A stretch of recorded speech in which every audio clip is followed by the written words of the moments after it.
Mga iba't ibang uri ng mga pusa na maingay. Sila yung pusang ingay. Alam mo yun? Yung patulog ka na, sabay mag-iingay sila. Meow dito, meow doon. Kulang na lang ikaw yung mag-meow sa kanila eh. The introvert. Sila naman yung mga pusang laging nakatago. Yung ayaw nila lumabas. Pag ilalabas mo, babalik din sila sa loob.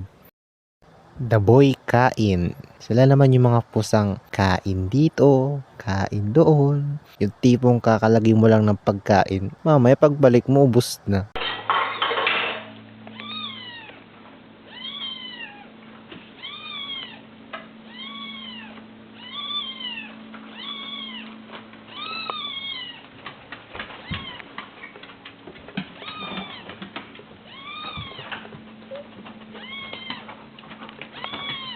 Damalambing. Sila naman yung pusang mahilig manlambing.